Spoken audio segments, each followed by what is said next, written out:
Abasawo abeegattira mu kibiina ekya Uganda Medical Association UMA Bekubidde Endulu eri abakulira Ministry y'ebyobulamu ku kusoomoozebwa bw'ateeka kano kwe bayitamu olwa gavumenti okusazaamu ebyokuwa ensako eri bannaabwe abakyagezesebwa.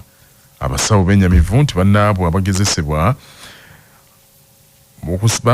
okusalwako ensimbi zibadde bafuna okuva mu gavumenti nga zino nno zibadde zibayamba okwebeezawo nga bakola emirimu gyabwe. Bakulembeddwa Associate Professor Dr. Frank Asimwe ngono yamyuka President w'ekibiina ekigatta abasawo ekya UMA n'agamba nti baafuna ekiwandiiko okuva eri Ministry y'ebyobulamu nti ensimbi z'abasawo zino zisaliddwa era si baakuddamu kuzifuna bo kye bawakanya.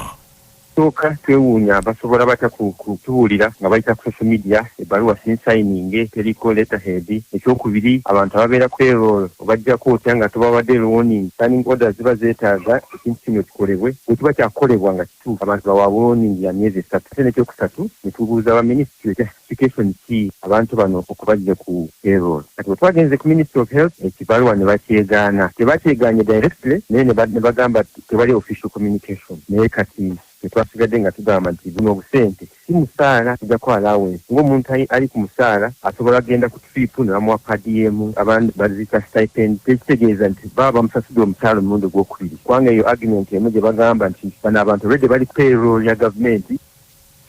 Gavumenti yali yakkanya n'abasawo abakyagezesebwa nti basasulwenga ensako ya bukadde 2.5 nga bwe bakkanya ne President Yoweri Museveni gye buvuddeko. Kyokka oluvannyuma Ministry yategeeza nti ssente tezirina era esobola kubanoonyezaayo waakiri akakadde kamu kyokka nako kaggiddwawo ekibatabudde ennyo.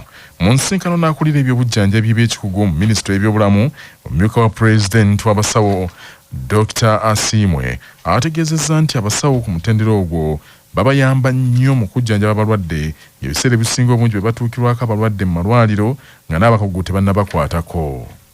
These are just allowances kubanga tebali mu station zaabwe ze batera okukolamu bali mu internship centers bali mu training centers masters. Kati engeri gye bakkiriza nti babiwandiika ekitwa kyogerako nnyo paka nga batwanukudde. Kati twasazeemu tubawe paka ku Lwokusatu. Kati ku Lwokusatu twe tujja ku meetinga talimu kye kyokkola sinzira kiba n'abatwanukudde oba singa baba tebatwanukudde. Tetwasazeemu ffe nga ba Uganda Medical Association nga tulina abafumi Federation of Uganda Medical Interns nga tulina aba SHOs abasoma okufuguka nga tulina ne ba refugee bamba banoonye b'obuddamu abasawo bakola omulingo nga gumu naffe bwe tukola. Kati President yabawadde kasente miliyoni emu yokka ebayambeko renti n'ebintu ebirala ebayamba okukola emirimu gyabwe.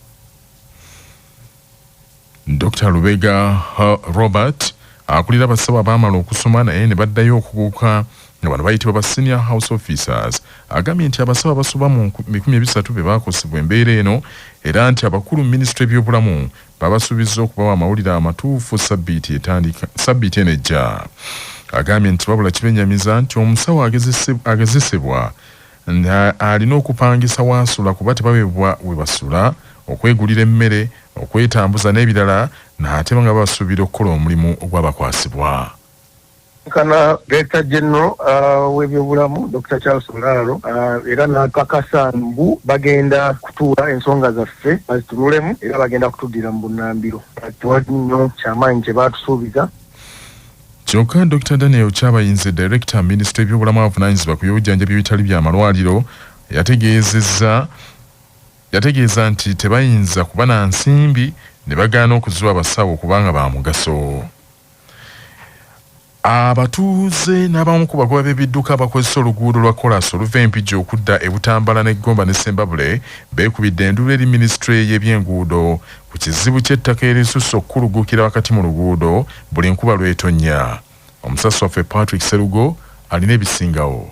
Ebyalo ebirimu ekizibu ky'ettaka erizibya oluguudo byebyo biri ku busozisozi nga buli nkuba lw'etonnya mukoka akuluggusa ettaka amayinja ne kasasiro byonna ne bikka wansi mu luguudo lwa koolaasi olwo ne luzibikira era mu bitundu ebyo entuumo z'ettaka zikwatiridde ng'ab'ebidduka bonna beenyigira mu kafo kamu we bayita era abatambuze abamu bazze batomerwa ne bafa ate abalala bagwa ne bafuna ebisago. Ekizibu ekyo okusinga kiri mu kibuga eky'Empigi okumpi n'ekkomera ly'abasibe ku kyalo Lugo Lukalu ne Seeta mu disitulikiti y'e Butambala ekiriri Nswanjire mu disitulikiti y'e Gomba n'ebitundu ebirala. Abatuuze b'e Lugo Kalamba mu Butambala abakulembeddwamu Haji Najibu Luwandaga bategeeza CBS nti tebalaba kubayoola ntuumo za ttaka kuva mu luguudo ne bagamba nti abakola oluguudo olwo baateekamu bubi ebigoma ate nga baateekamu bifunda. Bano basabidde aba minisitule y'enguudo mu ggwanga baveeyo bagonjoole ekizibu ekyo. Enkuba bw'eba etonnye toyinza kutegeera nti oluguudo lwa koolaasi lwonna bimalamu ebitaka, migogo, mayinja, mikoka byabaleese ate bisibirawo mu kkubo. Ekyobulabe teri wa booda ayitawo na mirembe aba agenda kutomera era batomera ebiyinja ebyo bambi ne bagwa ate bagwa mazzi. Ekiyamba tewabaawo mmotoka zijja mangu ago naye senga wabaawo emmotoka ebeemugirako emabega ebeebakoona.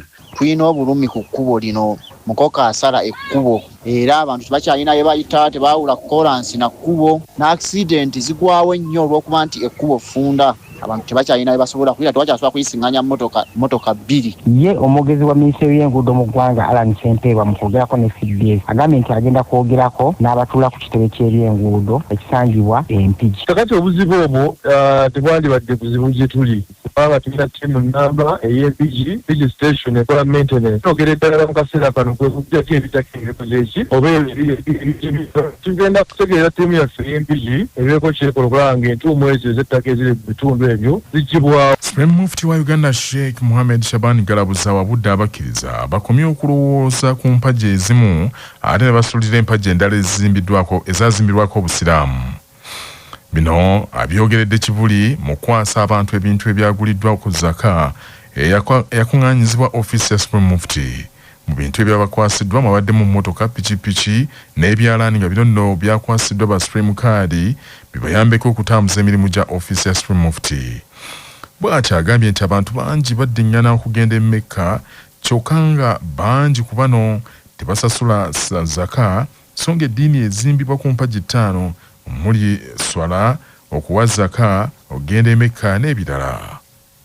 Basaale swala naye ne babeera ng'empagi ey'okusatu nayo bayitadde mu nkola. Uganda buzibu weebuli abantu babeera basiraamu ne bakkiriza Katonda tebava mu mizikiti basaala naye batuuka ku mpagi ey'okusatu ne basazaawo ekikalaamu ekimyufu eyo ne bagibuuka ne bagenda okusiiba ate nno ekituuse kugenda e Makka ne gojja bagira kumpi buli wiiki abantu bagenda e Makka naye ng'essente bateekamu nnyingi nnyo ne beerabira empagi ey'okusatu ey'okubeera nti balina okutoola zaka mu maali yaabwe. Kukiriza abasamba Uganda tegeera nti obusiraamu bwazimbibwa ku mpagi 5. Shahada kukiriza Allah kubeera n'omubaka Nabbi Muhammadin, okusaala esswala 5 n'empagi ey'okusatu eya zaka.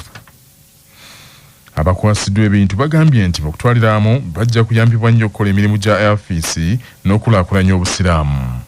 yake na juhudi yake ambaye amesaidia sisi mpaka tumepata gari siku ya leo hii. Gari hii inaenda kufanya kazi nzuri, kazi ya dini, kazi ya Allah subhanahu wa ta'ala. Twebaza Allah subhanahu wa ta'ala owa ofisi ya mukadde wa Supreme Mufti ejo okuweerezanga agattako nga tetatolako ate ne twebaza ne bannakiwa bonna ne bakadde baffe bonna batukwatiddeko. Uganda etwaire leero ekyalaani 10 niye gye mukurora batwaire leero nkamasindi kyalaani 10 ekyalaani egyo genda kuteeka masindi oko teke mu room yayo training abaisiki abatakwesobora tuba training kubazira engoye. We shall use it inshallah in the way in the path of Islam, and it's going to easy our transport of movement in Kiryandongo in and other parts. Zakati bawereddwa ebalirwamu obukadde obusobe mu 7 era ba Supreme Card abakwasiddwa obuyambi obwo kubaddeko abavudde Kiryandongo, ab'ekiboga, Masindi, Yumbe, Arua, Kamuli n'abalala.